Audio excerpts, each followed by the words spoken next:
Hola, ¿cómo están? Buen fin de semana. Calorcito ya en la Ciudad de México, condiciones ambientales peligrosonas, pero ya estamos aquí en el rincón de la orfandad.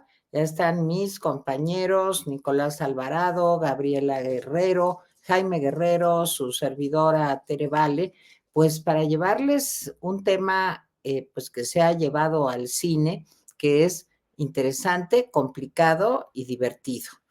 Bueno, o puede ser espantoso, ¿verdad? Cada quien. Pues vamos a hablar de padres conflictivos, padres y madres conflictivas, con desórdenes emocionales. Digamos que vamos a hablar un poco de el cine sobre familias disfuncionales. Y bueno, pues me da mucho gusto saludar a Nicolás Alvarado. Nicolás, ¿cómo estás? Buenas tardes. Pues aquí pensando que no todo es culpa de los padres conflictivos, que los hay, sino también de los hijos ausentes, porque luego hay padres que buscan y rebuscan a sus hijas por donde van y no las encuentran. No, pues sí, claro. Yo creo que Sí, Jaime Guerrero es un padre buscador ya a estas alturas del partido. ándale, Jaime Guerrero, ¿cómo estás? Buenas tardes. Bueno, están viendo el cromo de la cromo, hijo, de repente me sentí del otro lado del Atlántico, de la película de la que yo voy a hablar. Ahí es el Castillo de la Pureza. Déjenme decirles que el tema que se escogió ahora creo que es un complot de Nicolás y Gabriela Guerrero contra Exacto. Teresa y yo, porque el tema es padres trastocados realmente. Entonces, no sé si nos quisieron mandar un mensaje o no, pero me siento aludido y pido su solidaridad ante este tema que me parece abusivo para nosotros. Lo de Y Gaby fue un mensaje a distancia, porque ella es una hija ausente.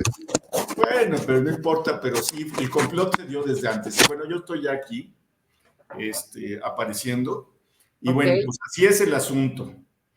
Bueno, pero se ve que las películas van a estar intensas, interesantes. Es que como dije, pues la relación de los padres con los hijos siempre es muy complicada, pero Y con siempre. los vecinos y con la gente con la que uno trabaja, en fin. No, no, no, no, pero nada como la relación de los padres con los hijos. Yo creo que eso sí es muy complicado.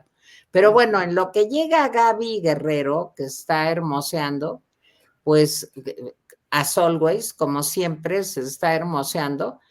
Pues comencemos, Jaime Guerrero, ya se hizo costumbre que comenzamos tú y yo para que luego los huerfanitos puedan tener tiempo y cerrar el programa. Entonces, si quieres, comenzamos, Jaime.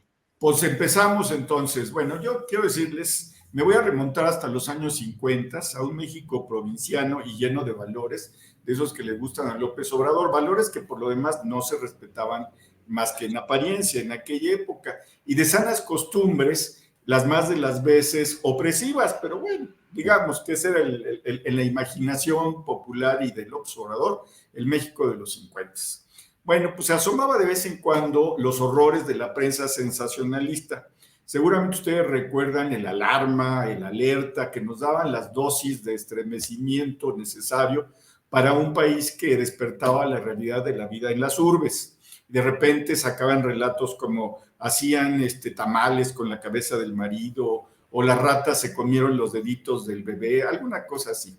Pero antes de las poquianchis, cosa que sucedió en los 60s, que luego se convertiría en un libro de gran venta, creo que de Elisa Robledo, si no mal recuerdo, sí, y en el relato magistral Las Muertas de Jorge Ibargüengoitia, y en una película, Las Poquianchis. La década de los 50 nos trajo antes de esa escena de Las Poquianchis, la década de los 50 nos trajo una historia pues que no le desmerece en absolutamente nada.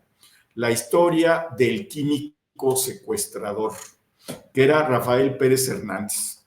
Resulta que este hombre que tuvo encerrados a su esposa y a sus hijos e hijas por 18 años en la famosa Casa de los Macetones, una casa que estaba Insurgentes Norte, pues a la altura, ahora es un edificio de departamentos, pero hay fotos en donde se ven los dos macetones gigantes a la entrada de la casa, por eso era la casa de los macetones. Ahora ya no existe, estaba por el metro La Raza. Entonces, bueno, pues sucedió eso. Entonces, con base en esa historia de este hombre, Rafael Pérez Hernández, que tuvo a sus hijos 18 años, y una serie de detalles que narra tanto la novela de Luis Espota como la película de Arturo Ripstein, pues Luis Espota retoma el relato. Ya ven que Luis Espota se le daban esa clase de relatos. A Luis Espota hay que leerlo, no porque sea un excelente escritor, sino porque es un cuate que cuando uno hace fila en el Seguro Social o en el ISSSTE, pues uno se entretiene, no tiene uno que poner mucha atención y bueno, pues lo va llevando el relato. Sí, entonces saca La carcajada del gato, que es una novela de 1964, y pues narra cómo era un poco la vida en la casa del señor Rafael. Hay un pequeño detalle que describe la casa como una casa donde no había relojes y donde no había espejos, no había calendarios. Entonces, los que estaban adentro, los hijos, eran 6 hijos, ¿sí? Con nombres muy, de veras, muy exóticos, ahorita se los cuento. Los hijos y la esposa pues, no tenían noción ni de los segundos, ni de las horas, ni de nada. O sea, ellos vivían sin esa perspectiva del tiempo. Y es interesante eso, porque la literatura ha regresado una y otra vez a esta situación en donde se pierde la noción del tiempo. Bueno, nomás les comento los nombres de los hijos. Estos son nombres reales, ¿sí? Eran 6 hijos: Indómita, Libre, Soberano, Triunfador, Libre Pensamiento. Imagínense si a Teresa o a mí se nos hubiera ocurrido ponerle a nuestros hijos algunos de estos nombres, nos odiarían hasta el fin de los tiempos, ¿no? Yo no estaría aquí, punto. Te hubieras cambiado el nombre. Exacto. Bueno, por supuesto, pues cuando se descubre el asunto en la vida real, pues se vuelve un comedero. O sea, psiquiatras, psicólogos, periodistas, religiosos, morbosos, todo el mundo quería entrar a la casa a ver qué pasaba ahí. O sea, la vieja costumbre mexicana, cuando oyes balazos, te asomas a la ventana a ver qué está pasando en lugar de tirarte. Bueno, ya se está abandonando afortunadamente eso. Bueno, entonces, esa era digamos, la vida real. Esa era también la novela de Luis Espota. José Emilio Pacheco y Arturo Ripstein lo que hacen es tomar esa historia o la esencia de esa historia y hacen un guión para una película que es El Castillo de la Pureza. Y por supuesto hay ciertas modificaciones. En lugar de 6 hijos, ponen solamente a tres hijos. 2 hijas que eran Utopía y Voluntad y un hijo que era Porvenir, muy en el espíritu del nombre de los hijos de la vida real. Los hijos estaban interpretados por una jovencísima Diana Bracho, por Gladys Bermejo y por Arturo Ripstein. Hacen papeles muy sobrios, sobre todo Diana Bracho, que de alguna manera es esencial. La mamá, Beatriz, estaba interpretada por Rita Macedo. Se había planteado primero que fuera Dolores del Río, pero no se pusieron de acuerdo en quién sería el personaje masculino y finalmente Rita Macedo, de quien ya nadie se acuerda, sí, hace el papel de la mamá Beatriz.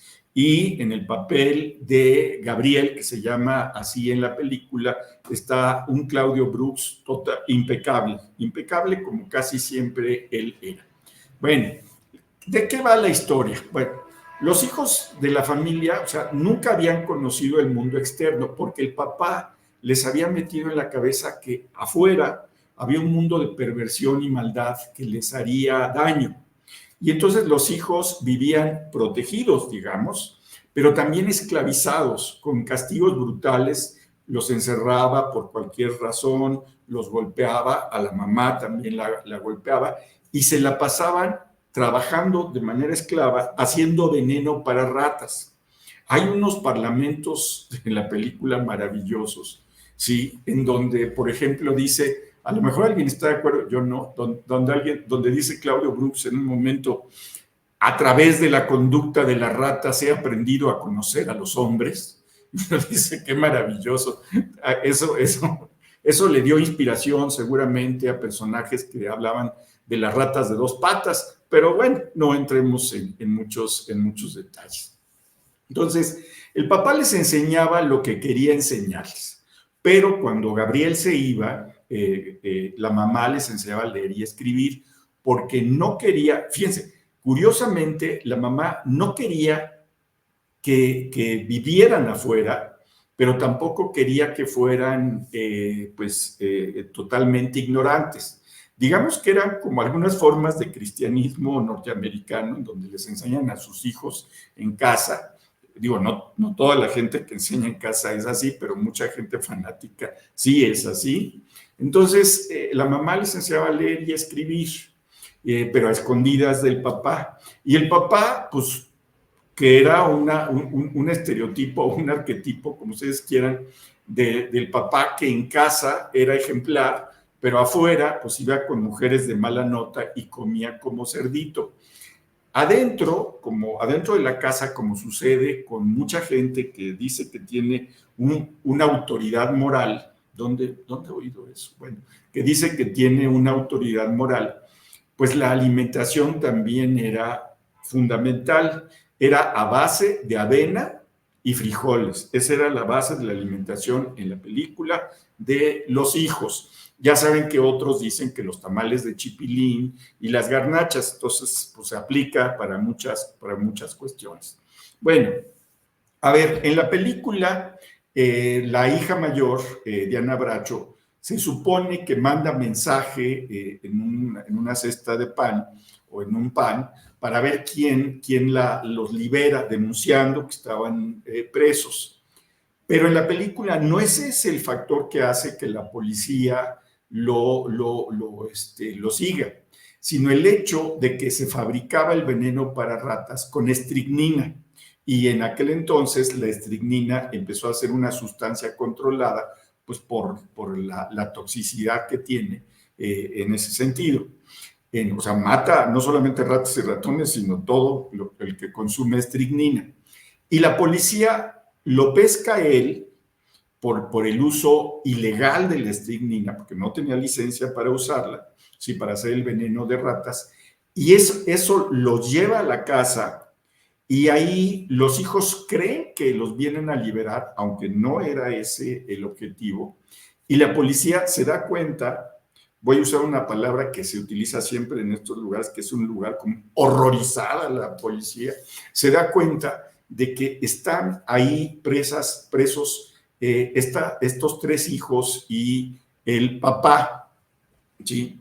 En la vida real parece que no fue así, parece que en efecto los mensajes que lanzaba la hija subida desde un árbol dieron por resultado que llegara la policía. Pero en la película no. En la película lo que pasa es que llega la policía por un asunto y descubre otro.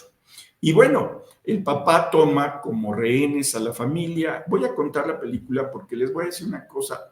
Lo que vale la pena de la película no es el desenlace, sino lo que vale la pena de la película es cómo Ripstein arma la película, cómo los actores le dan vida y el guión de José Emilio Pacheco sirve de base como para hacer una película muy sólida y yo creo que muy buena.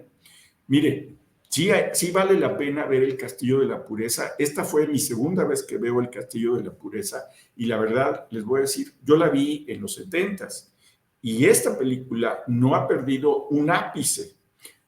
Es una película de terror en donde los monstruos son como ustedes y yo. O sea, son gente normal, citando a Hannah Arendt, pero en fin. A ver, la película tiene muchísimas consecuencias. Ahorita veo la parte técnica, pero les voy a decir, según lo que narran, el papá pues lo mandan a Lecumberri, ¿sí? Aquellas celdas horribles de Lecumberri donde nada más se veía una ventanita, y se suicida en los años 70, a principios de los 70 se suicida. Pero lo más curioso no es eso, sino lo más curioso es que los hijos perdonan al padre, ¿sí? Y la mujer declara que nunca había dejado de amarla. Y entonces quítate síndrome de Estocolmo, porque esta es otra cosa que va después del síndrome de Estocolmo. Imagínense. Y además, decir eso, pues es muy fuerte. Y así termina la historia en la vida real. Bueno, a ver, la parte técnica de la película es maravillosa. No solamente la dirección de Arturo Ripstein es sobria. Fíjense qué curioso, porque esta película fue producida por la mamá de Angélica María, Angélica Ortiz. Es un dato interesante. Yo me sorprendí porque obviamente en los 70 no lo sabía. Ahora viendo la película veo que dice Angélica Ortiz. El guión, ya lo dije, Arturo Ripstein y José Emilio Pacheco. La fotografía es de Alex Philipp y bueno, pues los actores ya los mencioné. Claudio Brooks, Rita Macedo, Diana Bracho, Arturo Beristain, Gladys Bermejo son los principales. También salen otros, María Rojo sale, en fin. Pero así está esta película. Ahora, ese horror provinciano de los 50 que aparecía en La Alarma y El Alerta, pues la verdad ha dado paso a otro horror, porque ahora esa historia que horrorizó de alguna manera, ¿sí? a la sociedad provinciana de aquella época, pues ahora esa historia es X. Para historias verdaderamente horribles, pues estas que están pasando todos los días y que todos los días se niegan desde el púlpito presidencial. Es una película muy bien ambientada, la casa, las escenas, la lluvia, todo está muy bien construido. Ese ambiente de decadencia, de falsa autoridad moral, que nos recuerda mucho a veces Palacio Nacional, perdón, la casa de los macetones. Entonces yo se la recomiendo, está en YouTube absolutamente gratis y además creo que está en alta dimensión, está, ¿cómo le llama? En HD, ¿cómo es? Siempre se me olvida que es En HD. alta definición. Alta definición. Y está muy bien, la copia está muy bien, la copia, y retoma, miren, esta imagen de atrás es una imagen en donde están los 5 actores principales. Vale la pena verla. No, pues yo vi justo seguramente en la época que tú viste El Castillo de la Pureza.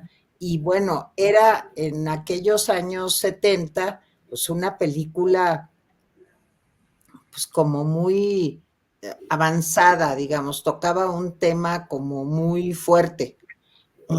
Y pues yo la vi también como tú, Jaime, bueno, tú más joven que yo, claro, pero también la vi en aquellos años. Arturo Ripstein, hay que decir que en los años 70, pues era, hagan de cuenta, como González Iñárritu o como Alfonso Cuarón aquí en México.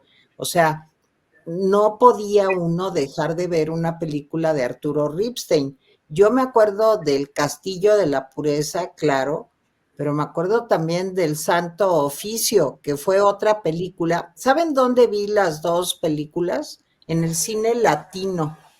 Ahí las fui a ver, en el cine latino. O sea, eran estrenos importantes, un cine mexicano, pues con muchas aspiraciones de volverse de calidad, digamos, internacional, de dejar los temas rurales, pero irse como más a fondo de la comedia. Fíjate que yo no sabía, a lo mejor Nicolás lo sabía, que Angélica Ortiz había producido esta película. Yo no lo recuerdo, o sea, ni me fijé.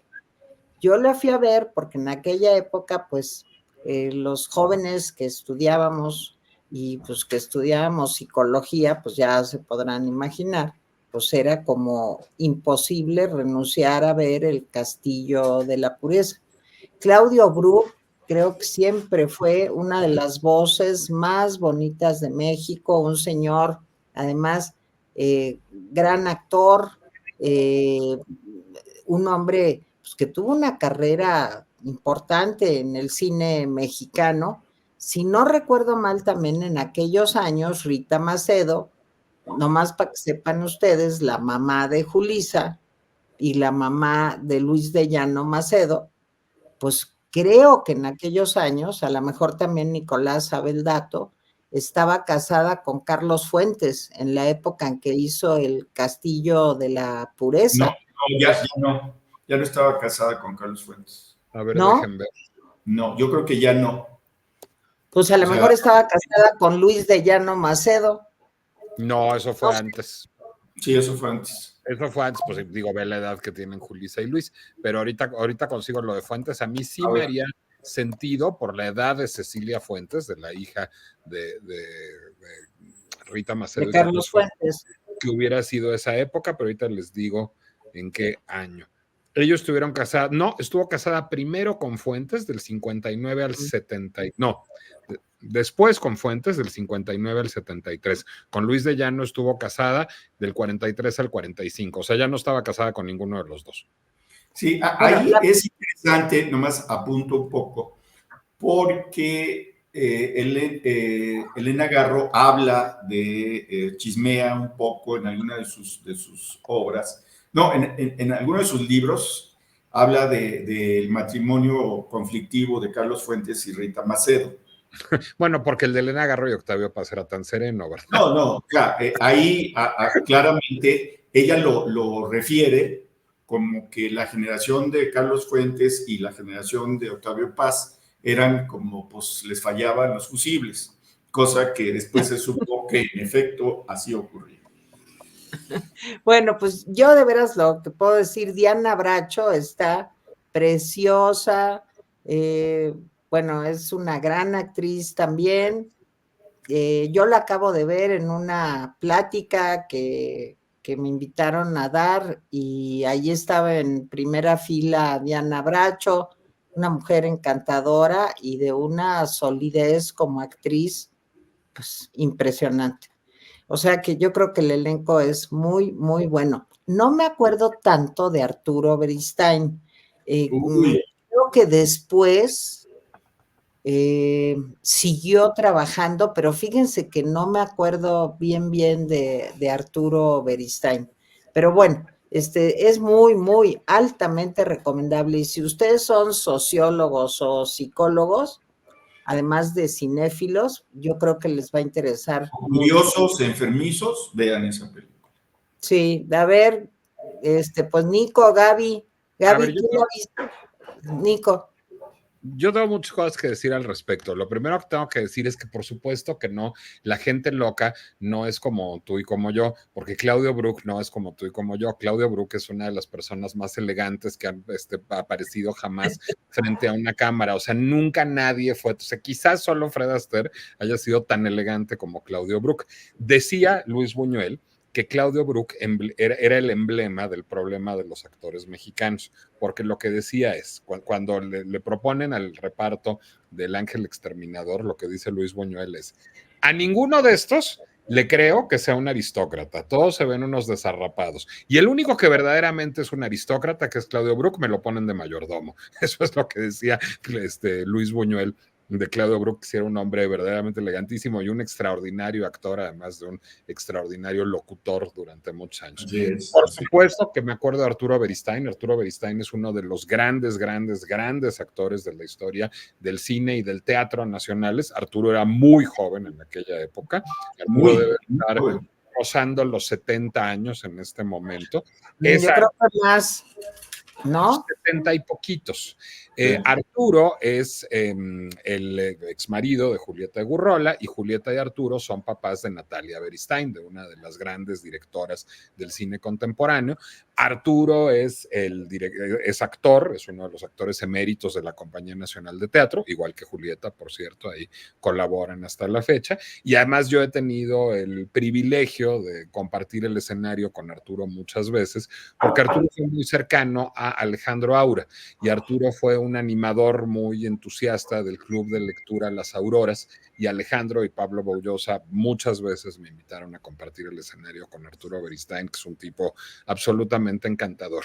Y lo último es yo, por primera vez en la historia del Rincón de la Orfandad, voy a lamentar que Jaime Guerrero haya abierto el programa, porque la película de Jaime sería casi imposible sin mi película. Yo he debido ir antes, es decir, mi película, que es digamos, una gran radiografía chafa de la represión sexual de los años 50, de la represión sexual que es así emblemática de los años 50, es el tipo de diagnósticos que dieron lugar a, pues digamos, a la revolución sexual y a toda el discurso, digamos, en contra de la represión y las buenas conciencias que pobló la cultura y particularmente la cultura mexicana en los años 70. Salió Fuentes a relucir y en efecto más o menos por aquella época es que Fuentes publica Las Buenas Conciencias, que es justamente una novela que es muy crítica de la moralina de cierta derecha pueblerina mexicana, pero Jaime hablaba también de Dos Crímenes de Jorge Ibargüengoitia, que es en clave de comedia desternillante, pero también es una crítica verdaderamente muy aguda en contra de la doble moral mexicana. Es decir, realmente El Castillo de la Pureza, en tono Ripstein, en tono drama, pues es muy sintomático de una década y de un cine y una literatura que lo que buscaban era acabar con la moral encarnada por Fernando Soler y Sara García en el cine de la época de oro.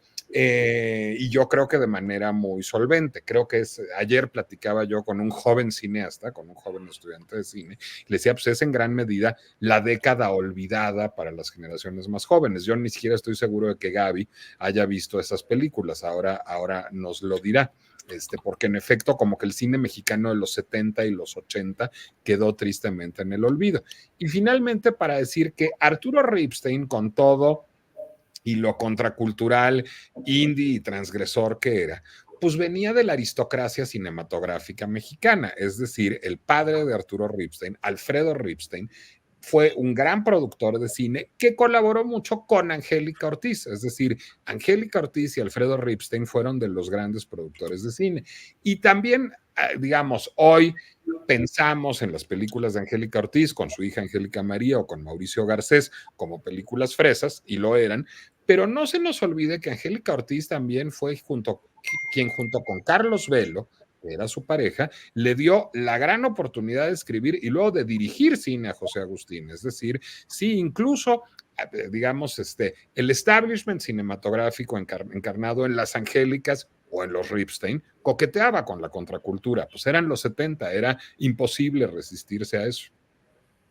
De acuerdo, Nicolás, tienes toda la razón, pero yo ese dato de el Castillo de la Pureza, a lo mejor lo supe o lo sabía, pero lo borré, pero es importante.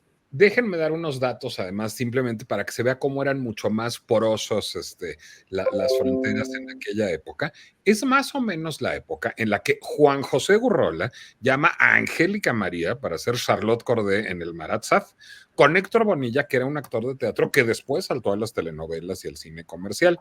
Y es también la misma época en que Salvador Elizondo escribe una obra que se llama Miscast, en la que terminan actuando Pixie Hopkins y Chela Braniff. Es decir, había mucho más posibilidad de ir de la alta cultura a la cultura popular, a la contracultura. Viajaba mucho más la gente que ahora que son como guetos muy bien definidos. Muy interesante. Gaby, ¿tú la viste? Estás... No te oyes. Ya. No, nunca la vi, pero les voy a decir algo. El caso lo conocí hace poco. El año pasado conocí el caso porque tomé un curso de cómo hacer podcasts, que era de Spotify en colaboración con la UNAM. Y uno de los podcasters, o sea, cada clase le daba un podcaster famoso, ¿no? Un podcaster muy conocido. Y uno de ellos era, ahorita les digo cómo se llama el hombre, es uno de Crimen Real, que se hizo muy famoso haciendo un podcast acerca del caso de Fausto. Y no les voy a contar ese caso, pero uno de los casos que mencionó fue el Castillo de la Pureza y empezó a contarnos, y bueno, hasta fotos sacó del asunto. Yo no sabía que había fotos, y contó todo el caso y dije, esto de veras pasó, porque saben que yo sé mucho de crimen real de Estados Unidos, pero de México sí tengo que decir que no tanto. Y de pronto cuando salió ese caso dije, wow, está padre la historia, o sea, no está padre porque está creepy, ¿no? Pero está padre la historia de saberla, de que pasó eso. Y parece que hay muchos mitos y leyendas urbanas por ahí de eso, de que pasó. La verdad, he entrado profundamente en el mundo de los icebergs a ver los mitos y leyendas alrededor del castillo de la pureza. Hay unos muy mensos, de veras muy mensos, de posesión demoníaca y cosas así. Y hay unos, pues, más reales, ya más de cosas psicológicas. El caso, si no lo conocen, lean el Wikipedia. Está bastante completo y la verdad es que tienen links a los periódicos de la época y son bastante buenos. O sea, los periódicos, las fotos de los periódicos que sacan son bastante buenas. Se me antoja ver la película. Y miren, soy mala para ver películas mexicanas. Yo sé que yo soy mala para ver películas mexicanas. Ahorita que estaban hablando y decían, esta es la mamá de esta y este es el papá de esto, yo estaba así, ¿y estos quiénes son? Al único que reconocí fue a Carlos Fuentes, porque he leído a Carlos Fuentes, pero no sé quién es Julissa, no sé quién es Natalia, no sé quién es nadie de eso. Y yo me declaro ignorante en el cine mexicano, lo sé. Esta película sí se me antoja porque siento que es más bien película de terror y a mí el cine de terror me gusta sin importar de dónde sea, entonces la voy a ver, sí la voy a ver. Bueno, nomás quiero decir que esta película, bueno, no la película, estos hechos coinciden con un caso muy famoso, espantoso, Gaby, que no sé si lo sabes, yo creo que Jaime y Nicolás sí lo conocen, de Goyo Cárdenas. Goyo Cárdenas, que fue un asesino serial aquí en México, que encontraron en el jardincito de su casa. No crean que era de hectáreas, era un jardincito pequeño, muy pequeño, pues decenas de cadáveres de mujeres que mataba. Y yo, cuando estudiaba psicología en los años 70, pues les quiero decir que me dio clases el perito, el psiquiatra perito que diagnosticó a Goyo Cárdenas. Y eso nos permitió entender, pues, qué relaciones hay entre los sociópatas y los locos. Se empezaba a estudiar como más en serio el asunto de los asesinos seriales. Y yo no sé, les pregunto tanto a Jaime como a Nicolás, si alguna vez hicieron una película sobre Goyo Cárdenas. Eh, no me acuerdo. Yo no la vi, pues yo me horrorizaba cada clase que teníamos con el doctor, si no recuerdo mal, Rafael Medina, porque él iba, fue, digamos, a la cárcel a estudiar al tipo, a hacerle pruebas, en fin.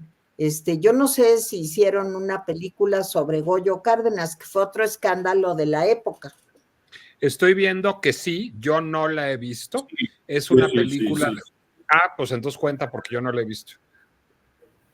Sí, a ver, es una película menor, pero sí es una película basada en el asesino serial Gregorio Cárdenas.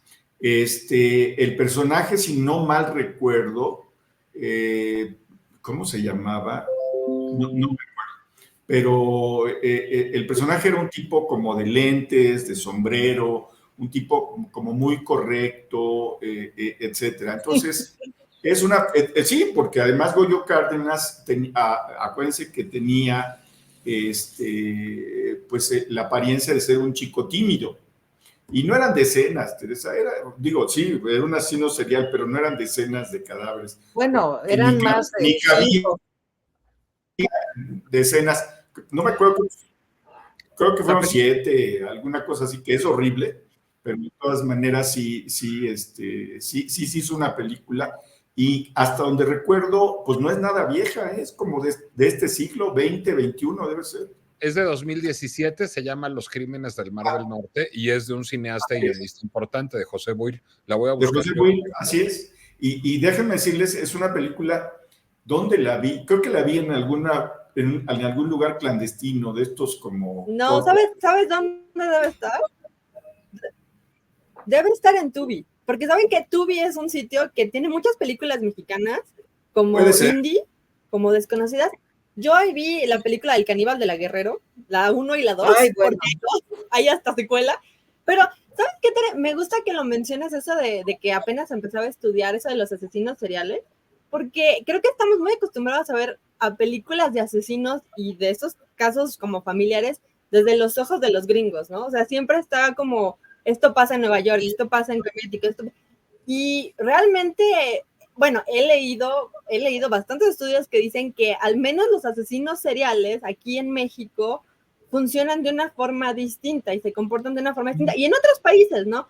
Porque claro, dicen, pues el asunto es, mucha gente a través del mundo se pregunta, ¿por qué hay tantos asesinos seriales y tantos casos de familias asesinas en Estados Unidos, pero no en otras partes del mundo?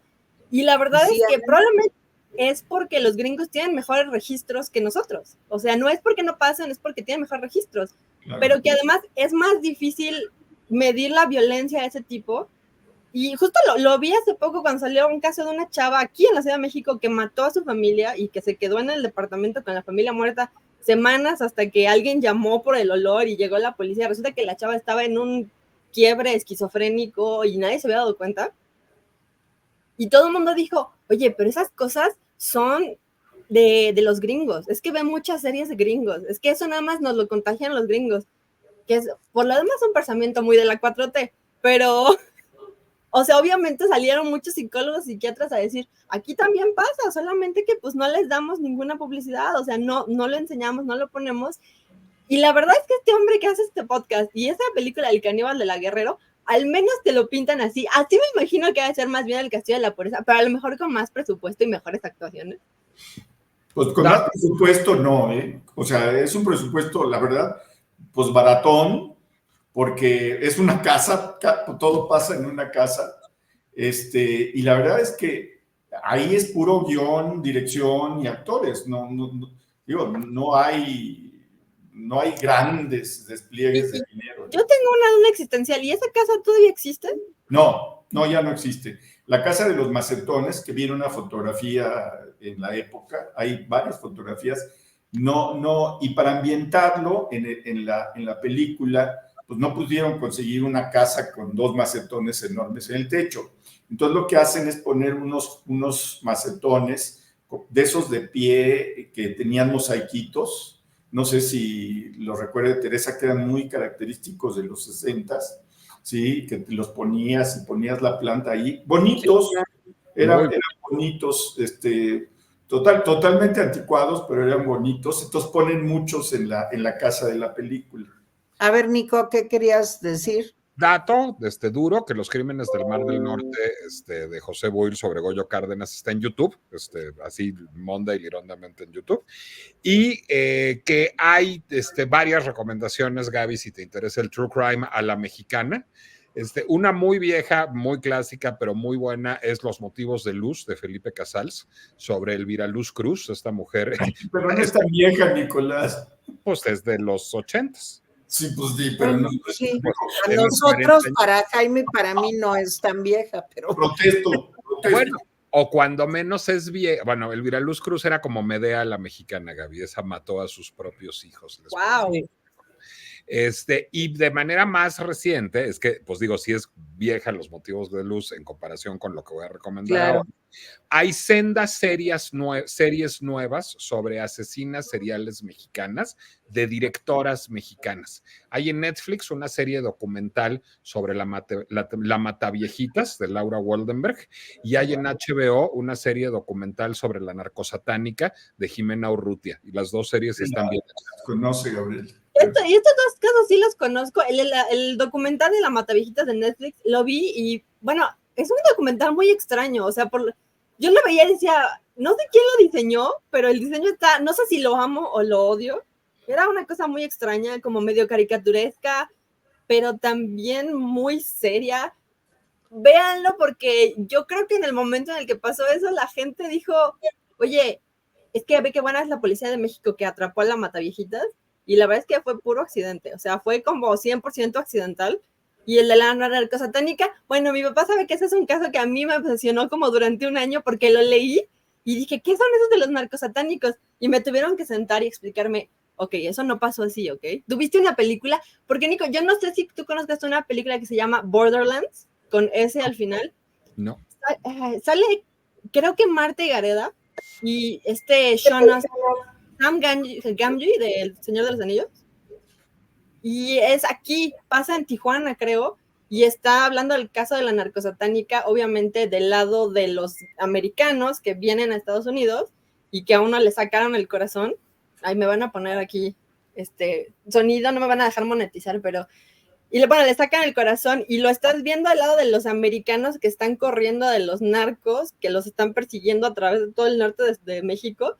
Okay. Y yo lo vi, y fue probablemente una de las películas que me tuve que salir del cine porque la primera escena es verdaderamente horrible y brutal. O sea, es una escena que deja atrás a Saw, a Hostal, todas esas películas. Una escena de tortura espantosa que yo me salí y de veras que sí tuve que vomitar porque dije, no, demasiado. Y luego cuando leí el caso estaba todavía peor, pero todavía peor, y dije, a ver, pues bueno, y luego la verdad es que la narcosatánica vi el documental y dice, no voy a contar todo lo que pasó porque fue muy sangriento, y dije, híjole, oh, qué rudo estuvo. Jimena Urrutia, la directora, es querida amiga mía y el día que quieras te la presento para que te cuente el making of. Sí. A ver, yo quiero decir algo sobre algunas cosas. A ver, yo no creo, y ya lo diré en su momento, que Summer Place sea una...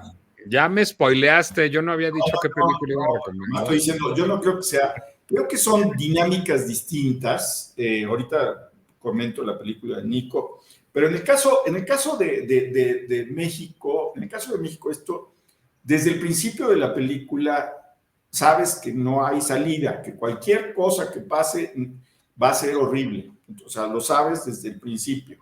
Y yo decía que al conocerse esa historia, se había como quedado la dosis de morbo que tiene la sociedad mexicana. La sociedad mexicana tiene arraigado, no sé si todos los seres humanos, pero aquí les encanta el morbo. O sea, acuérdense en todo el mundo. ¿Mandé? En todo el mundo. Aquí acuérdense de los tirajes de la alarma, de la alerta, las fotografías, etcétera. Yo no cité 2 crímenes de Ibargüengoitia, lo que cité fue Las Muertas, que se hace sobre la base de la historia de las Poquianchis. Ahora, la historia de las... O sea, Ibargüengoitia, tanto en Las Muertas como en 2 crímenes, lo que hace es tomar escenarios provincianos de México, por eso yo me refería a ese provincianismo falso, que dicen que los valores eran muy buenos en los 50 y que perdimos los valores y que no sé qué. La verdad es que esos valores escondían cosas horribles. Y a medida que se ha conocido este tipo de casos, como en el caso del señor Rafael Hernández, que había secuestrado a sus hijos y a su esposa. Después hemos conocido otros casos en Estados Unidos, en Suiza, en Austria, de gente que tuvo, de padres que tuvieron secuestrados a sus hijos y que tuvieron hijos con sus hijas, casos todavía más rudos que el que nos enseña el Castillo de la Pureza. Entonces, resulta que no es una conducta, digamos, extraordinaria, sino que se repite en Estados Unidos, donde quiera. Los casos son muy curiosos. Y sí, pues, bueno, era la dosis de morbo que se tenía en México. Bueno, pues vamos a la segunda película, Nicolás, a ver, que debería de haber sido la primera. Cuéntanos. Pues y además Jaime ya me spoileó, ya dijo qué película voy a recomendar. Entonces, pues ya mejor la recomiendo de una vez. Bueno, y es A Summer Place, que no solo tiene, pues yo creo que de personajes a los 4 peores padres de la historia de la humanidad. O sea, no solo los padres malvados son malos padres, los padres bondadosos también son malos padres. Y van a llevar entre todos a todos sus hijos a una ruta de perdición y despiporre. O sea, de veras es todo mal en esta película.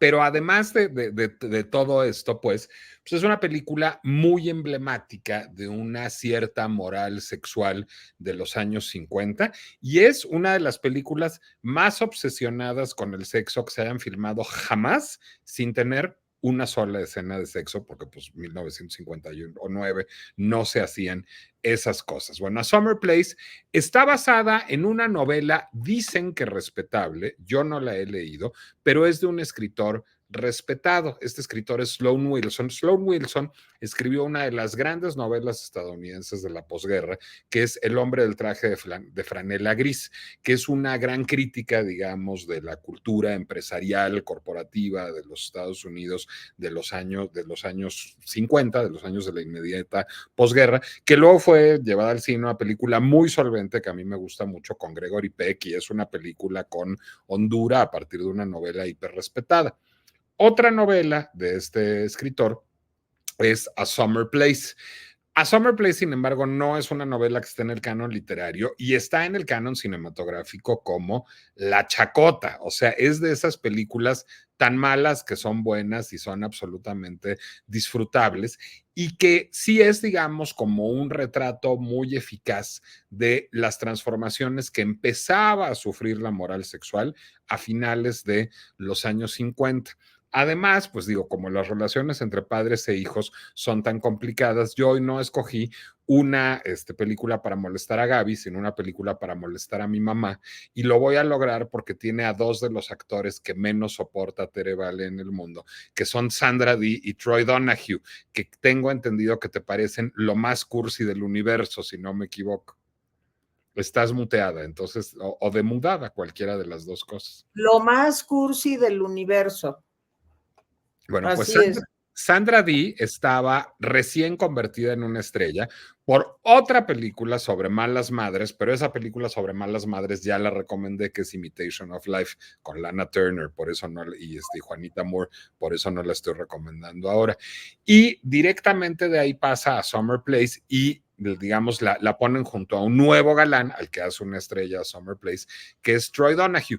Los actores que salen de Los Padres son actores que no se hicieron muy famosos, todos son actores que hicieron roles protagónicas en películas importantes, en algún caso nominada al Oscar, Dorothy Maguire por Gentleman's Agreement 10 años antes, pero no es que nadie recuerde mucho a Richard Deegan o a Dorothy Maguire o a Constance Ford o Arthur Kennedy. No eran grandes estrellas de cine, sino eran, digamos, buenos actores de carácter, y están muy bien en este churrazo épico sobre malos padres y malas madres. Ahí les va, y es divertidísima la película, de veras no se la pierdan. O sea, es un festín kitsch y camp verdaderamente irresistible.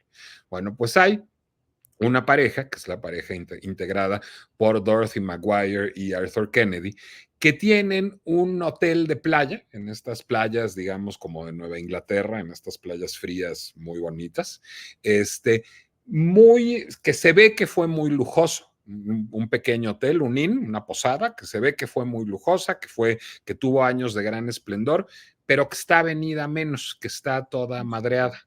Y la administran los tres, ellos dos y su hijo, que es Troy Donahue, y el padre es alcohólico. El padre es un fracasado, es un hombre que dilapidó la fortuna familiar, que no la hizo y que ahora está dedicado pues básicamente a beber y autocompadecerse. Ese es el primer mal padre.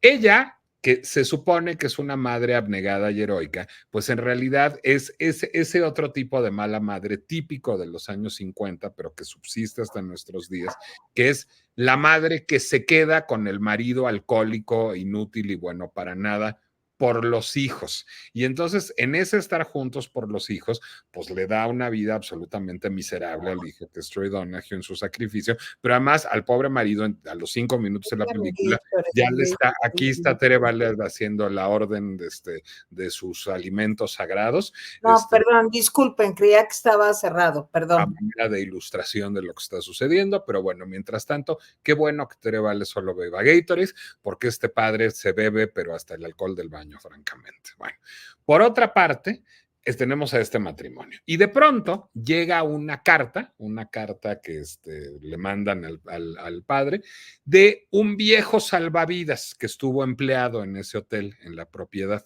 y que ahora, por supuesto, es un próspero empresario. Cuando eran jóvenes, el niño rico era Arthur Kennedy, el niño pobre era Richard Deegan. Ahora los papeles se han cambiado y el viejo salvavidas del hotel ahora es un acaudalado industrial que quiere ir a vacacionar al hotel de su juventud con su esposa y con su hija. La esposa es Constance Ford, la hija es Sandra Dee. Entonces, por supuesto, la mala madre por antonomasia es así una de las peores madres de la historia del cine, o sea, a nivel cualquier papel de Bette Davis o de Joan Crawford que quieran ustedes citar en este momento, es Constance Ford en esta película, que es la encarnación de la mojigatería, el racismo y la represión sexual, porque ella no solo odia a los negros, a los judíos, a los católicos, a los italianos, a los polacos, a los chinos, sino además odia a los niños. Hay una gran discusión de pareja sobre los múltiples racismos de la señora, pero la cosa que más, o sea, más que a los negros, a los judíos, a los chinos o a los polacos, lo que odia el personaje de Constance Ford es el sexo.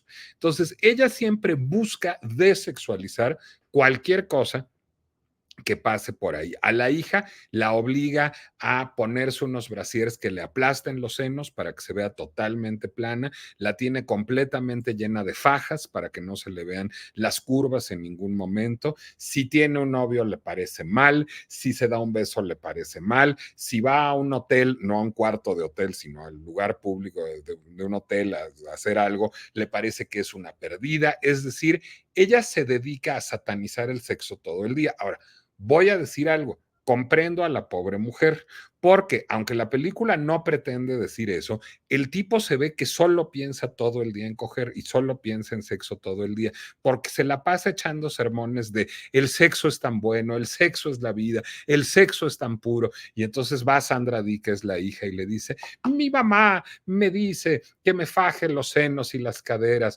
porque dice que me muevo todo el tiempo, y entonces el padre le dice con cara del pervertido que es, pero te mueves muy bonito, que para mí, bueno, ver la película y decir, Dios mío, y yo, ¿por qué le está diciendo esto un padre a una hija? O sea, es una cosa casi alarmantemente incestuosa, pero para la película él encarna, digamos, la razonable y buena salud sexual frente al monstruo represor que es su mujer. Bueno, tan solo piensa en eso el padre, que rápidamente, o sea, a las 24 horas, pues ya se está dando a la dueña de la posada, es decir, a la esposa del dueño alcohólico y fracasado. ¿Por qué? Porque cuando eran jóvenes, peor persona todavía, eran novios el salvavidas y la chava, pero la chava quería casarse con el rico, no con el pobre. Entonces abandonó al salvavidas por casarse con el dueño de la posada, con el señorito de familia, pero la castigó Dios porque se le volvió borracho y pobre y tuvo que administrar un hotelucho hasta el final. Pero bueno, al cabo que el hotel está en una propiedad muy grande, también arruinada, y hay una casita de herramientas, como donde guardan el tractor y esas cosas, y pues ahí se ven los padres adúlteros, es decir, Dorothy Maguire y Richard Egan todos los días, para recordar viejos tiempos juveniles. Entonces, ¿cómo? Una madre está nada más diciendo que el sexo es pecaminoso y los judíos y los negros y los chinos son malvados. Los otros están dándole al chacachaca todas las noches ahí. Y el otro padre lo único que está haciendo es embriagarse y perder dinero. Pues, ¿qué terminan haciendo las criaturas? Sandra Dee y Troy Donahue. Pues terminan saliendo a pasar en bote. Pero la película es tan absurda que fíjense. El bote encalla. Llegan a una cueva y no pasa nada. O sea, dos adolescentes que encallan en una cueva una noche y no terminan teniendo relaciones sexuales. Bueno, tan es risible que una de las grandes canciones de Vaselina, Look at Me, I'm Sandra Dee, se burla precisamente de esa escena. O sea, solo a Sandra Dee le cabe en la cabeza estar atrapada con Troy Donahue en una cueva y no tener un encuentro sexual. O sea, nomás a Sandra Dee le cabe en la cabeza eso. Bueno, a todo esto, cuando regresan, por supuesto, Constance Ford, la madre malvada, le dice, claro, te dedicaste a tener sexo con ese hombre, eres una perdida. Y entonces le trae un médico para examinar que todavía sea virgen, le lleva a un médico. Y a pesar de eso, pues ahí sigue el matrimonio más o menos todo, y no se deshace el matrimonio hasta que cachan a los adúlteros. Y entonces los adúlteros la hacen de alcahuetes y organizan las visitas de sus hijos en lo que les toca del arreglo de la custodia compartida para que se encuentren y sigan poniéndole los hijos. Y por supuesto, Sandra Dee sale embarazada.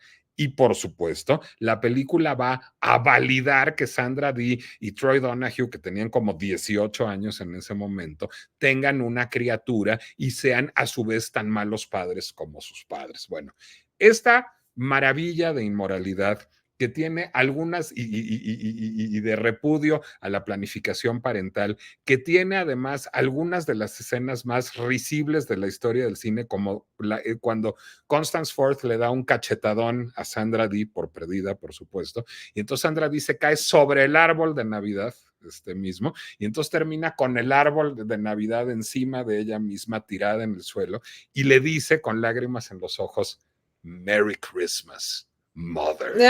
Esta es una de las grandes secuencias de la historia del cine, parodiada después por John Waters en Female Trouble, en donde Divine no le quieren regalar unos zapatos de tacón, y entonces este travesti de 200 kilos se tira al árbol y reproduce la escena de Merry Christmas, Mother. Bueno, esta joya que ha inspirado todas las burlas de grandes sarcásticos en la historia como John Waters, se llama A Summer Place. Es una maravilla que yo he visto varias veces y cada vez me río más. La música es inolvidable. Yo desde que decidí que voy a recomendar esta película, no me la puedo sacar de la cabeza. O sea, ya quiero que alguien llegue y me haga un procedimiento neurológico para ver si se me puede salir. Fue un gran éxito con la orquesta de Percy Faith en aquel tiempo. Y la encuentran por 50 pesos en Apple TV o en Amazon. Y yo creo que la recomendé para escenificar los problemas entre padres e hijos, porque yo creo que debe ser una de las películas que más detesta a mi mamá en la historia. Es así, no me la puso. Yo no la he visto. Es todo lo que odias del cine de los años 50. No. Mira, a mí todo lo de Sandra Dee me parecía bueno. Troy Donahue era muy guapo. Vi una película que yo no sé si alguno de ustedes vieron, se llamaba Los amantes deben aprender. Con Troy Donahue. No. ¿Eso está basado en una novela como Harold Robbins, Sidney Sheldon, como de ese mundo? No sé, a eso suena.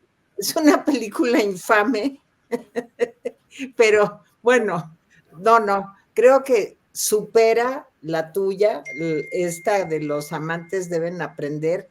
Era con una chava muy guapa, morena. Ahorita le voy a buscar para decirles. Estoy buscando. Nada supera la mía, de todos modos. Sí, se llamaba Los amantes, con Rossano Brazzi, Troy Donahue, y ella no me acuerdo quién era, pero estaba muy de moda en aquellos años, bueno, es como de los 70 también. Quiero verla hoy, suena maravillosa. ¿Ya la encontraste? No, la estoy buscando, ahorita la encuentro. Es del nivel de, la de la musiquita es esa de tarararara, ¿no? Esa mera. Sí, la música me la sé, pero yo esa película nunca la quise ver. No sé si Jaime la viste. No sé a cuál te refieres. Se me hace que... A la de Nico. Ya sé quién era la película. A ver, yo quiero decir sobre esa película. A ver, yo primero conocí la música, porque Selecciones del Reader Digest sacaba una selección de la música de las grandes películas. Y por supuesto, El verano del 42, Los puentes sobre no sé qué río, y esta, pues era la música de Un lugar de verano. Y después me enteré que era una pieza de Max Steiner que Percy Faith orquestó para hacerla una música de supermercado y de elevador. O sea, no se le puede uno sacar de la cabeza, pues porque si ha pasado uno por los supermercados de los años 60 y por los elevadores de los años 60, que afortunadamente Gabriela creo que no, Nicolás no estoy seguro, pero creo que todavía le alcanzó. Por supuesto, pues y el trotskismo te devoró el corazón, es una obra maestra. No, es una música de supermercado, pero bueno. No, esa es buena, es buena. Sí, claro. No tenía discos de Percy Faith. Bueno, mi madre me introdujo a Percy Faith. Rescató todas estas canciones. Y bueno, pues por razones que no diré, en mi casa las tocaban y yo decía, ¿qué es esto? ¿Qué es esto? Pero en fin, eso es otra cosa. Era yo muy chico, pero tampoco tenía malos ratos, pero no malos gustos. Pero bueno, eso es otra. Tus padres te llevaban por el buen camino, Jaime. No, que me van a llevar por el buen camino. Bueno, total, Cuando yo vi esta película dije, este es un culebrón. Este es un culebrón. Pero les voy a decir qué me gustó del culebrón. Primero, el mundo blanquito era un mundo blanquito. Me gustó la fotografía, me gustó pues, los lugares. Y Troy Donahue y Sandra Dee pues eran así como los bonitos de la época. Troy Donahue murió en este siglo y creo que no hizo nada notable. No, a ver, siempre fue un actor Nomás déjame decir, ya me acordé cómo se llamaba la mujer, Susan Pleshette. Ella salía en Los pájaros de Hitchcock, que es la maestra. Sí, claro. Sí. Susan Pleshette y Troy Donahue. Troy Donahue no se llamaba Troy Donahue, pero con su nombre verdadero, pues no podía haber sido el galán que se llamaba Merle Johnson. Y por supuesto, el nombre de Merle, pues es un nombre de mujer y de hombre. Entonces, ¿sabes quién más se llamaba Merle, Jaime, además de Merle? Me acuerdo de que hay otro que se llamaba, pero era su segundo nombre, según recuerdo. John Wayne. Sí, John Wayne era Merle también. Bueno, pero déjame decirte algo sobre John Wayne, que también se llamaba como segundo nombre Merle. En una de las películas le dice, ¿cómo te llamas? Y el personaje dice, me llamo Merle. Sí, le dice, un poco burlándose de sí mismo John Wayne, dice, porque mis papás querían tener una niña o no sé qué, pero pues con John Wayne era John Wayne y ni modo que te burlaras de su nombre. Pues Troy Donahue sí se cambió eso porque dijo, pues no puedo ser un galán exitoso porque me llamo así, y se puso Troy Donahue. Yo no recuerdo si Troy Donahue hizo televisión, Teresa, a lo mejor tú te acuerdas, pero a ver, hizo 77, Sunset Street. No, claro que no. ¿No era él? Era Efren Zimbalist Jr. No, ya sé que era Efren Zimbalist, pero tenía coestelares. No, perdóname, Troy Donahue aparece en 2 episodios de 77 Sunset Street. Exacto. Pero además hizo otras 2 series importantes que son Surfside 6 y Hawaiian Eye. Y yo vi a Troy Donahue en muchas repeticiones de Hawaiian Eye. Bueno, yo no. Esa era. Ahora, la película, pues es una película culebra. Si le gustan las telenovelas, vea Un lugar de verano. Pero les voy a decir una cosa, a diferencia de pues del Castillo de la Pureza, que se sabe desde el principio que va a terminar mal, pues creo que la anécdota de la película de Nicolás, ahorita me dirá si es cierto, es que el amor puede vencer todo, porque el amor de los jóvenes, Troy Donahue, que él no me acuerdo cómo se llamaba, ella se llamaba Molly, ¿no? Molly y Johnny. Molly y Johnny, imagínense qué nombres tan originales para la época. Bueno, desde el principio como que uno dice, es una historia de amor que va a terminar bien. Y según recuerdo, pues la lógica de la película es que va a terminar bien, aunque como bien dice Nicolás, son muy jóvenes y van a tener un bebé, pero esa es otra historia. En fin. A ver, no tienen en qué caer, o sea, ¿de qué van a vivir? Digo, es cierto que los padres adúlteros viven en una casa de Frank Lloyd Wright. Supongo que en una emergencia, pues la hipotecarán, porque no sé de qué van a vivir esas criaturas, ¿eh? Pues sí. Bueno, digo, pero es que el amor todo lo vence, en aquella época, pues nunca. Pues sí, pero, o sea, la película es una receta para la perdición. O sea, es la hija de un borracho y una señora de cascos ligeros con un erotómano y una frígida, pues sí, lo único que puede salir es un embarazo adolescente, ¿eh? O sea, son los peores padres del mundo. Yo nomás quiero decir que los peores padres del mundo. Yo nada más quiero decir que Nicolás es como Gabriela mamá. Siempre que vemos una cosa así, dice, ¿y qué van a hacer después? Esto no puede terminar bien. Sí, mi amor, pero es que el argumento dice que aquí se acaba y tú ya no tienes que preguntarte. O por ejemplo, dice, ¿y cómo le hacen para pagar eso? Calma, mi amor, pues no importa, es parte del argumento. Sí. Hipotecada la casa Walker de Frank Lloyd Wright por el mal parentaje y la falta de planificación. Así va a acabar. Tienes razón. Muy bien, bueno, pues 50 no. pesos Amazon o Apple TV, de verdad, no se la pierdan, risas garantizadas a lo largo de 2 horas, o sea, no para... Fíjate que prefiero ver Los amantes deben aprender con Troy Donahue, Rossano Brazzi y la Susan Pleshette que ver la tuya. No, y Gaby, ¿la vas a ver? música en mala hora dijiste, porque ahora también voy a estar oyéndola todo el tiempo. Gaby, ¿la vas a ver? Sí la voy a ver, pero la verdad es que incluso cuando odio las películas que sugieren aquí, las veo. Excepto las de Woody Allen. Esas sí, las de Woody Allen, ahí sí se las paso. Esta es una maravilla, o sea, es el retrato de 6 personas estúpidas e inmorales. Bueno, vas, Gaby. Yo voy a hacer trampa, así que si quieres gritar, grita. Trampa, Gabriela va a hacer trampa. ¿Saben qué? Que no me definía, es que no me definía, porque tengo una muy graciosa que es Serial Mom, que me acordé de ella cuando mencionamos el tema. Serial Mom es una película cómica, pero también tengo otra que es más bien como depresiva y cursi, que es I Am Sam, con mi gran y odiado Sean Penn, que lo detesto. Sí. ¿Por qué alguien podría recomendar I Am Sam, que es una película infecta, si puede recomendar Serial Mom, que es una maravilla, una obra maestra? Infecta. Pero te voy a decir algo, voy a empezar con I Am Sam para hacer enojar a Nicolás, porque esa es como la meta de mi vida. Pero, ahí está. Miren, I Am Sam es una película cursi, pero mal. O sea, no cursi de esas que te abrazan tu corazoncito, es de esas que termina la película y necesitas un shot de insulina, porque ya te dio diabetes. Así de esas. Es cursi, es extraña, es tan gringuilla de las peores formas, pero también abrió un debate en Estados Unidos acerca de este tema.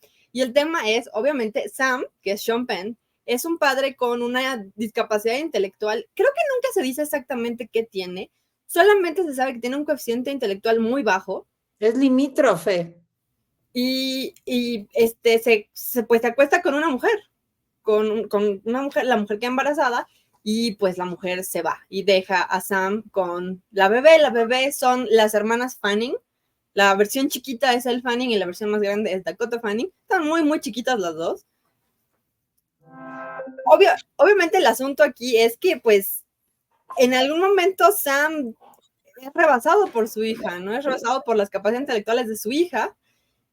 Y empieza el Estado a intentar meterse, a intentar definir si Sam puede ser un buen padre. Pues cuando la chavita tiene 7 años, el Estado intenta interferir y dice, pues te vamos a quitar a tu hija porque no eres un buen padre, porque no puedes proveer para ella. Y deciden, pues, sacarla y meterla con una familia, una de estas foster families, una familia adoptiva. Me gusta el tema, no me gusta la película, pero me gusta el tema porque justo después de esto salieron investigaciones que decían que el gobierno de Estados Unidos se había dedicado a quitarle sus hijos a personas que tenían discapacidades intelectuales, no solamente que tenían el coeficiente muy bajo, sino que tenían síndrome de Down, y pues llegaba el Estado y decía así, pues como tiene síndrome de Down, pues no puede ser un buen padre, lléveselo, y les quitaban a los niños. Y salió muchas personas, muchos defensores de los derechos humanos a decir, pues no es suficiente que una persona tenga una discapacidad intelectual para quitarle a sus hijos, no están haciendo una investigación adecuada y lo están haciendo a modo y pues no pueden ser las cosas así, tienen que haber una investigación de si tienen un buen hogar, si están alimentados, si están yendo a la escuela, si están sanos y no lo están haciendo. El gobierno de Estados Unidos se defendió diciendo que pues si una persona no se podía cuidar sola, no podía cuidar a sus hijos, a pesar de que muchas personas con discapacidad intelectual viven solas y se cuidan solas y no dependen ni del Estado ni no dependen de sus familias. Y por eso la puse, porque creo que es un caso que habla mucho de los derechos humanos que les quitamos a las personas que vemos como inferiores, ¿no? Y sobre todo que el Estado ve como inferiores. Y que ve como alguien que, a pesar de que está vulnerable, pues tienen que, digamos, dejarlos de lado. Es cierto, Nicolás tiene toda la razón, es una película infecta. De veras que sí es una película infecta. Agarraron un buen tema y le hicieron una cosa como una película de Hallmark. Es una vil película de Hallmark, pero como con azúcar embarrada encima, ¿sí, no? Es cursi, manipuladora, chavaca. O sea, Es muy manipuladora, muy es mala. muy Ahora, emocionalmente manipuladora. las actuaciones de Sean Penn, de Michelle Pfeiffer y de Dakota Johnson son extraordinarias. Los tres están muy bien. Y Sean Penn Pero está de verdad espectacular. lo que sí voy a decir, y lo voy a decir porque quiero ver la cara de Nico y Teresa Mowazurka, la película está cancelada. ¿Ahora por qué? Pues por supuesto, porque Sean Penn no es una persona con discapacidad intelectual. Oh. Entonces, Ay, la no, película no. Yo creo que está un poco difícil ser una persona con discapacidad intelectual y hacer una película en un papel protagónico. O sea, sí me parece casi un ejercicio cruel. ha habido una conversación recientemente, de hecho, de hacer un remake, o sea, un remake de la misma historia, supongo que con personajes distintos, pero con una persona que sí sea con discapacidad intelectual, o sea, un actor que sí lo tenga, y pues ver cómo se maneja. Hay muchos actores que sí tienen discapacidades intelectuales. Por ejemplo, se me ocurre que la ley... Y políticos, bueno, hay pero muchísimos. Te van a cancelar por andar diciendo esas cosas. Estás muteado. Ah, ¿yo estoy muteado? ¿No? No, mi papá está muteado. ¿A quién dijiste? ¿Quién dijiste? Es que en ese momento habló Gabriela. ¿Qué actor, Teresa, ¿qué actor dijiste? ¿Quién, yo? No, Gabriela, ¿qué actor dijiste que podía hacer ese papel? Ah, no, yo no dije ninguno. Ah, porque pensé que ibas a decir un actor. No. Yo no dije ninguno, pero sé que está allá afuera la idea de que se rehaga la película y que se rehaga la película con un actor que sí sufra de discapacidad intelectual. No sé si la van a hacer, no sé si sea posible. Hay muchos actores que sí lo tienen. O sea, la ley del orden ha sido particularmente buena para castear a gente que sí tiene discapacidades intelectuales, que sí tiene síndrome de Down, en papeles de gente que pues tiene esas cosas, ¿no? Yo no sé qué tan factible sea, pero sé que la película está cancelada porque Sean Penn solamente es una persona con las capacidades intelectuales intactas, ¿no? Bueno, está demente, pero más allá de eso, pero sí obviamente no tiene este trastorno, no está enfermo, no tiene discapacidad intelectual. Perdón, Gaby, pero no puede ser que la cosa esté así de estúpida, porque entonces, si yo quiero filmar Kramer contra Kramer, ¿tiene que ser una pareja que se esté divorciando? O sea, ¿o qué es eso? No es lo mismo, pero mira, el quid del asunto, no es lo mismo eso que lo otro, pero estoy de acuerdo con ustedes en una cosa. Yo creo que las películas no se pueden cancelar hacia atrás, ¿va? O sea, si una película sale en el 95 y a ti en el 2025 te parece que es políticamente incorrecta, puede que sea cierto que sea políticamente incorrecta. Pero ¿por qué es incorrecta? Mira, es como el enano que me gusta tanto, a mí me gusta, de Game of Thrones, no me acuerdo cómo se llama. Peter. Sí. Bueno, el que es como Dinklage, Peter Dinklage se llama. Dinklage, bueno, que se me hace guapo, sexy, inteligente, a mí me encanta el enano. Entonces el enano solamente puede hacer papeles de enano, el enano no puede hacer papeles de galán. ¿Por qué? Bueno, ¿por qué es enano? Bueno, el enano puede hacer papeles de galán enano porque pues sí, se ve enano. Te voy a decir, esa es una... No, de galán, ¿por qué no? O Danny DeVito. Te voy a decir algo. Danny DeVito no puede hacer papeles de galán porque es horrendo. Es horrendo. Es el pingüino. Cierto. Oye, no es cierto. Yo creo. Horrendo. No, bueno, ok. Pero te voy a decir algo, Tere. Esta pregunta que estás haciendo, de hecho, acaba de salir y Nico se debe haber enterado porque fue una controversia en redes, que salió la película, o va a salir la película de Blancanieves. Ok, no supe. Blancanieves sí, y los... Ahora, Blancanieves es una actriz, o sea, la chava que va a ser de Blancanieves no es una chava blanca, es una chava latina. Okay. No es una chava de piel muy oscura, pero no es una chava, digamos, de piel blanca como la nieve, ¿no? Entonces, obviamente la gente dijo, vamos a cancelar la película.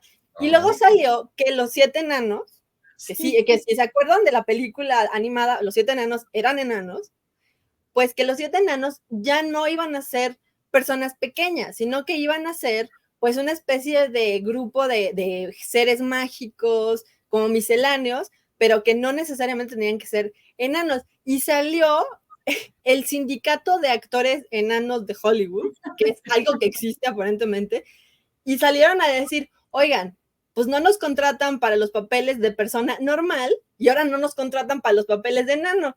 Y están diciendo que es políticamente incorrecto, pero pues nosotros no sentimos que sea políticamente incorrecto. Y se los hicieron también en los Oompa Loompas, con Hugh Grant en Charlie y la fábrica de chocolates, que dijeron, no vamos a contratar actores pequeños, vamos a hacerlo con CGI, porque es políticamente incorrecto que los Oompa Loompas sean personas pequeñas, porque eso pues no está bien. Y salieron muchas personas pequeñas, entre ellos el actor que si se acuerdan sale en Harry Potter, que es un mago pues muy pequeño, y que dijo que pues le parecía terrible, que nunca iba a poder actuar de nada, porque ahora ya era políticamente incorrecta su existencia como, pues en esos papeles, ¿no?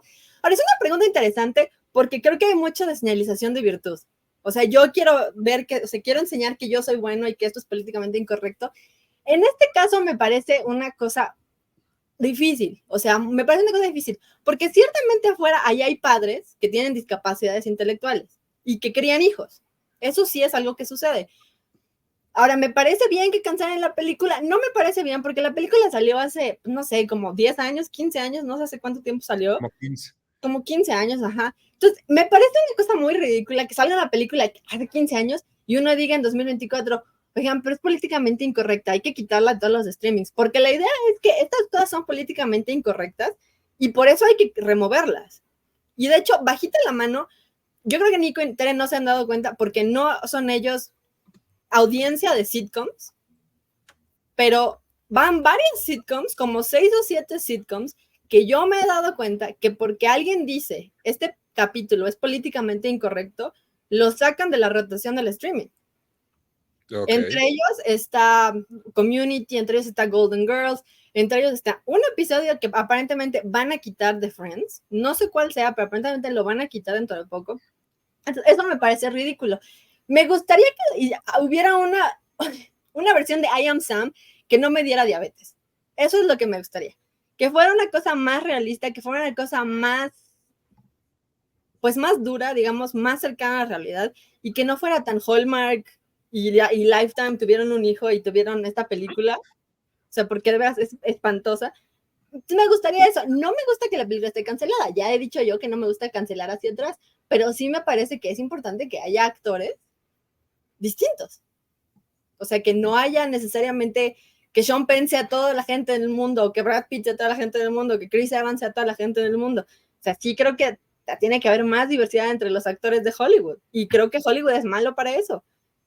Pero esa es una conversación que ya no se puede tener, porque cuando uno tiene esa conversación ya todo el mundo dice, pues tú eres un woke y tú eres un maldito republicano. Entonces ya no hay tintes medios.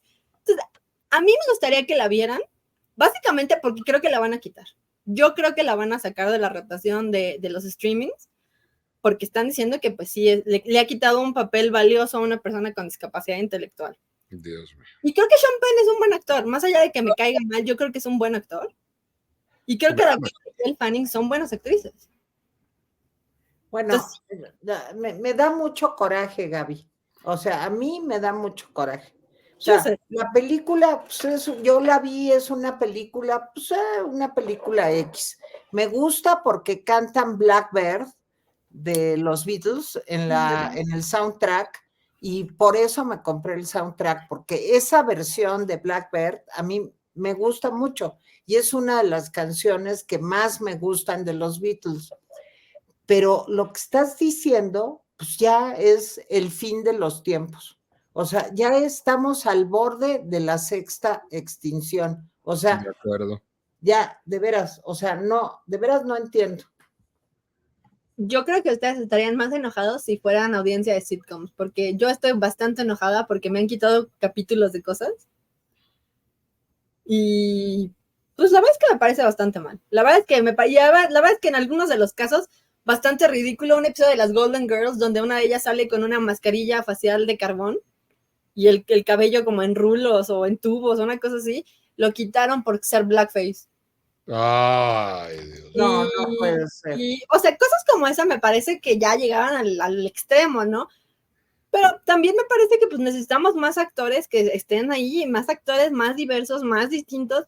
Y creo que no hay una tinta media, o sea, creo que ya llegamos a tal punto que los dos lados están tan extremizados que no se puede, o sea, no se puede tener una conversación al respecto, pero por eso digo, vean I Am Sam, si sale la nueva, vean la nueva, no sé si vaya a funcionar, no sé si sea factible tener ese tipo de actor, no lo sé, espero que sí, no sé si vaya a pasar, pero mi otra película, que es bastante más simpática, que es Serial Mom, Lo máximo.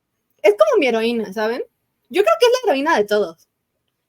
La Serial Mom es Kathleen Turner en el papel de una mujer, una mamá de los suburbios, así de esas mamás perfectas, de esas soccer moms que cocinan todos los días, hacen el desayuno, la comida y la cena, que están súper bien vestidas, que cuidan a sus hijos, que son amas de casa, pero que son el ama de casa perfecta y maravillosa, como cincuentera, pero secretamente es una asesina serial. ¿Y por qué es una asesina serial? Porque no es una asesina serial como Ted Bundy o como Ed Gein, no. Ella mata a la gente que le molesta y a la gente que hace cosas que le parecen deleznables. Y miren, francamente, yo la verdad es que me encuentro con gente todos los días que digo, ay, Dios mío, o sea, ojalá le caiga un rayo a esta persona. Y no pasa, pero la Kathleen Turner se lo toma muy en serio. Ella se llama Beverly en la película y Beverly de veras que mata a todos los que le caigan mal. Los mata por vestirse mal, los mata por ver mal a sus hijos. A una mujer, a una vecina ahí de su calle, la mata por haberle robado un espacio de estacionamiento. Mata porque le quitan cosas en el supermercado, pero mata por absolutamente todo lo que le moleste. Y lo pronto es que es muy buena, o sea, es muy buena matando y ocultando la evidencia. Y es increíble ella como ama de casa y como mamá, porque uno pensaría, bueno, pues usted es asesina serial, pues no puede ser asesino serial y ser un buen padre, ¿no? Pero ella es una madre excelente, es una esposa excelente, que es una asesina serial. Y entonces, obviamente, no piensan que es ella, no piensan que es ella, porque pues están diciendo, es que matan a tal, y que quién es, la policía se está dando de topes porque no saben quién es.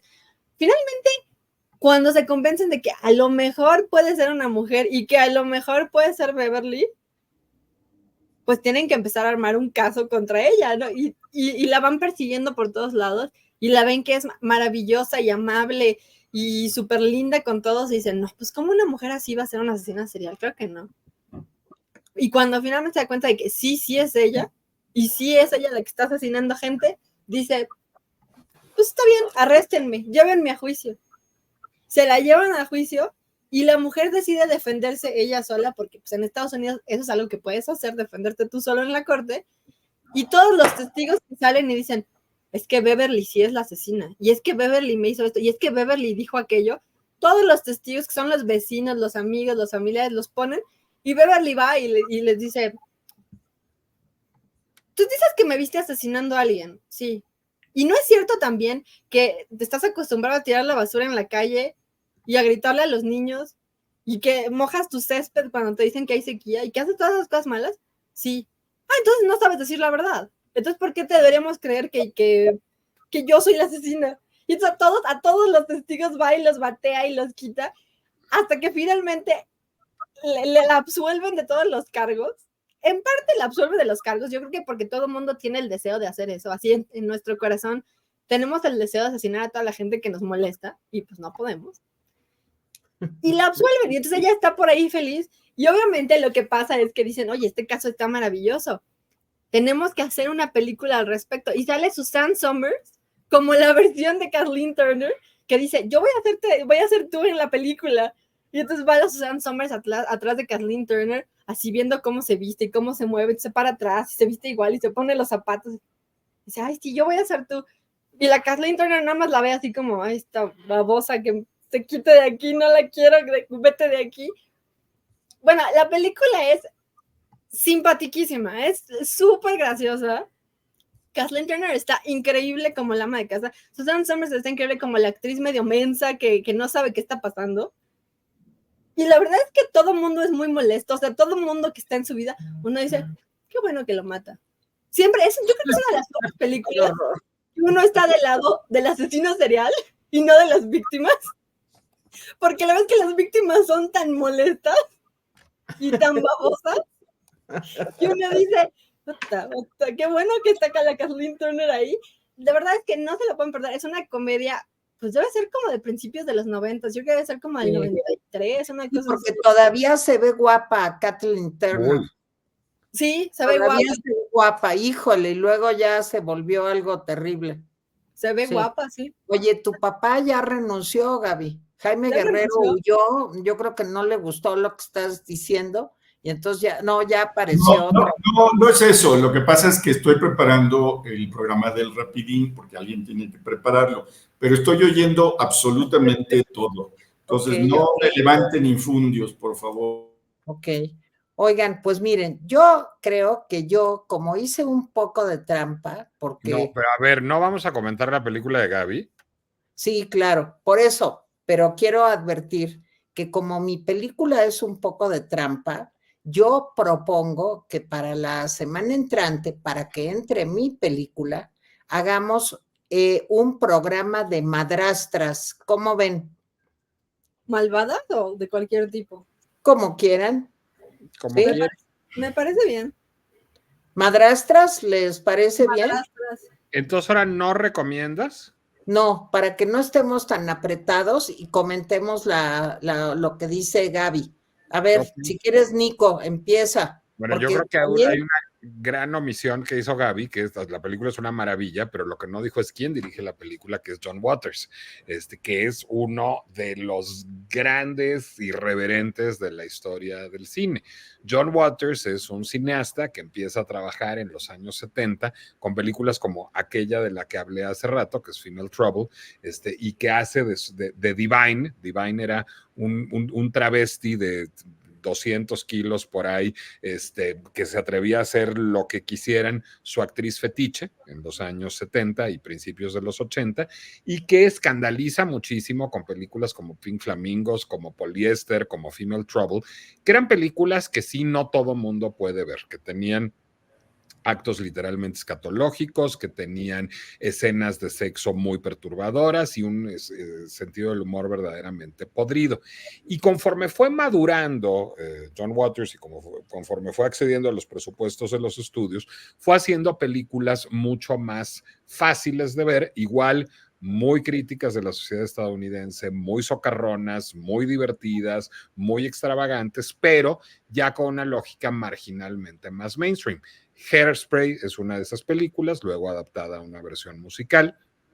Lo es Cry Baby con Johnny Depp, una de las películas que hace de Johnny Depp una estrella, y lo es, por supuesto, Serial Mom, que es, digamos, la hizo Kathleen Turner y además fue muy osado, siendo el momento más estelar de Kathleen Turner, después de haber sido nominada al Oscar por Peggy Sue Got Married, de haber hecho toda la serie de Romancing the Stone con Michael Douglas, haber hecho La Guerra de los Rose, haber hecho Body Heat, es decir, justo ese momento súper estelar de Kathleen Turner culmina con Serial Mom, en la que está verdaderamente divertidísima, y la película es una crítica crudelísima de la psique y la organización social estadounidense, en donde pues vemos lo mal que está toda esa sociedad, porque, digamos, lo que es genial de la película es que Kathleen Turner tiene razón en todo. O sea, tiene ¿Verdad que sí? motivos para querer matar a todo el mundo.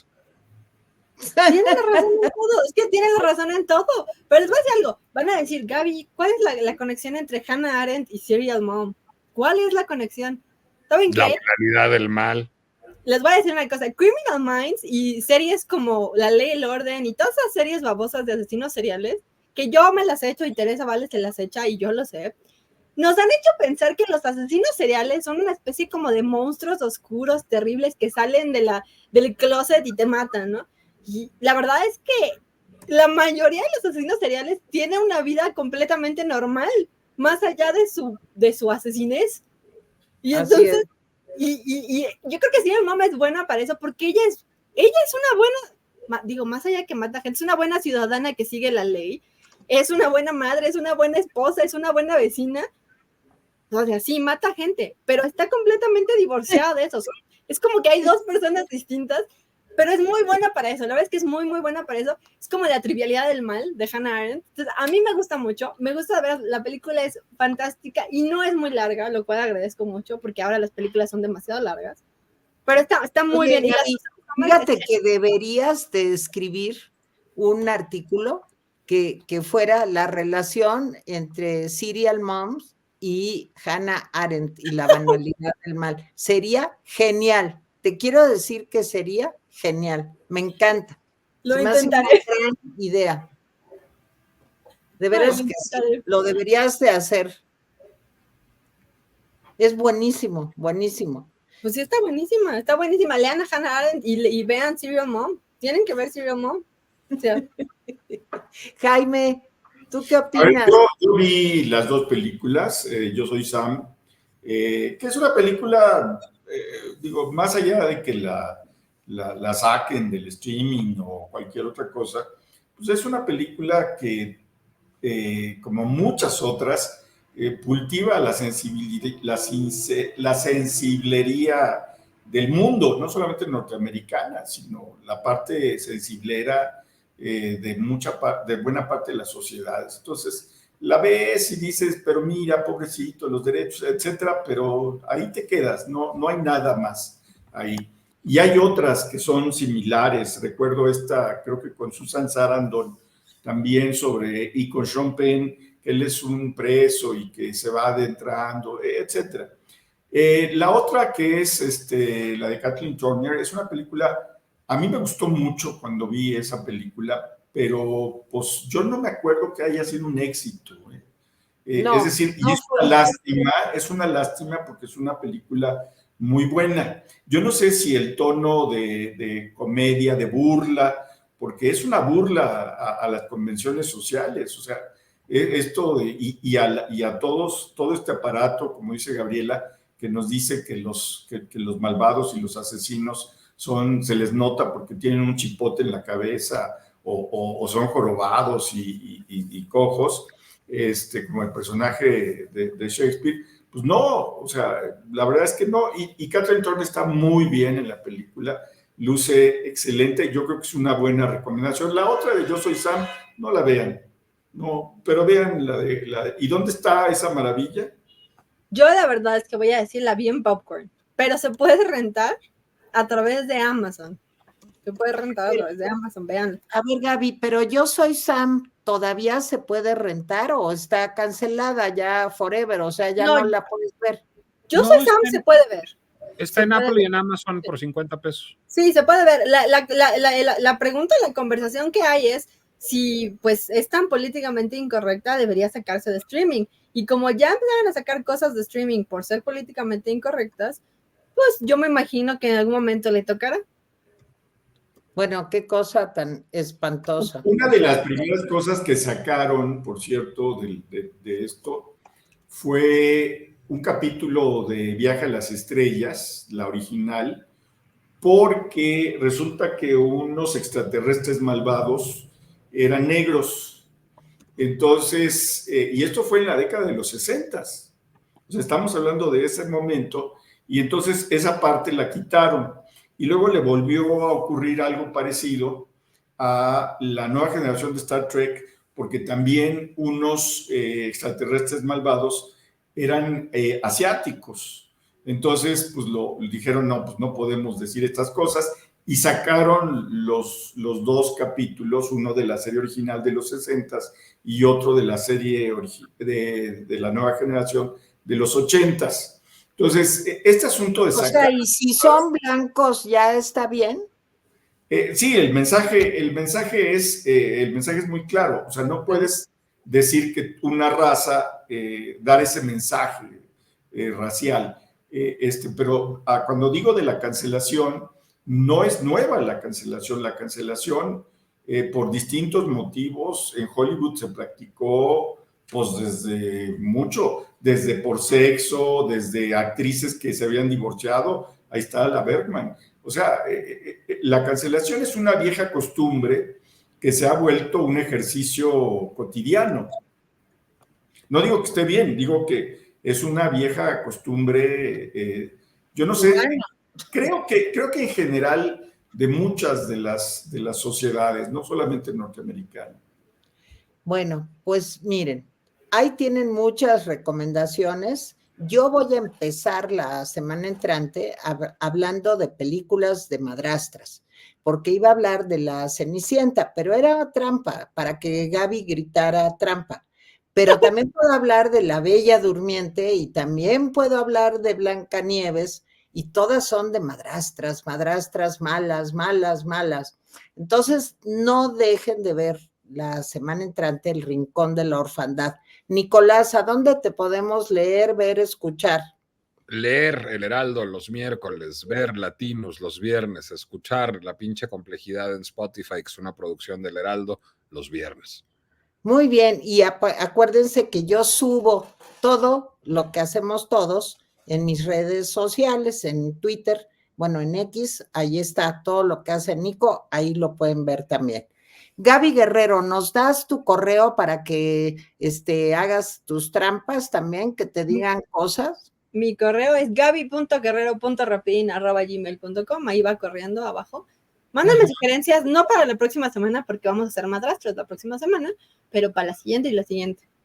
Ok, eso nos parece muy bien. Yo hice trampa, porque metí lo de las madrastras así como no quería. Pero quiero que, o sea, y luego me culpan a mí de que yo soy la comisión de Morena. Solamente voy a decir que la comisión de Morena ya salió el peine y es Teresa Vale. Ya vieron que no soy yo. Híjole, bueno, eso sí me puede doler muchísimo, Gaby. Eso sí puede ser una cosa tatuada en mi corazoncito, de veras, ¿eh? Jaime Guerrero, ¿dónde te podemos ver, leer y escuchar? A ver, me pueden ver en el Rapidín todos los días. También pueden verme en TikTok. Se nos ha olvidado recomendarlo y estamos también en TikTok, que vale la pena en Instagram, en Spotify. Ahí estamos los Rapidines y los viernes en el artículo de El Economista. Sí, por cierto, Nicolás en Instagram es Nicolás Alvarado Lector, Nico, ese es. Correctísimo, en Instagram y en Threads. Sí, Nicole. ¿Y qué tal es Threads, Pues es como Twitter, pero sin lo que te gusta de Twitter. No, a mí no me gusta, pero bueno, estoy dispuesta a la batalla. Pues, ¿qué hacemos? Bueno, ¿saben qué película hubiéramos recomendado hoy? Se me ocurrió después. Tira a mamá del tren. ¿No se acuerdan de esa película con Danny DeVito? ¿Tú no te acuerdas, Jaime? ¿En la que nunca sale la mamá? En la que no, sí sale. Billy Crystal, ¿no? Sale Billy Crystal, ¿no? Billy Crystal y Danny DeVito. Y sí sale la mamá, por cierto. Sí sale, es horrenda, la mamá es horrenda. Es espantosa. La mamá, ¿no? La actitud. La mamá es Danny DeVito, ¿no? Es el propio Danny DeVito que hace la mamá. No me acuerdo. No, la verdad es que no me acuerdo. La vi hace mucho.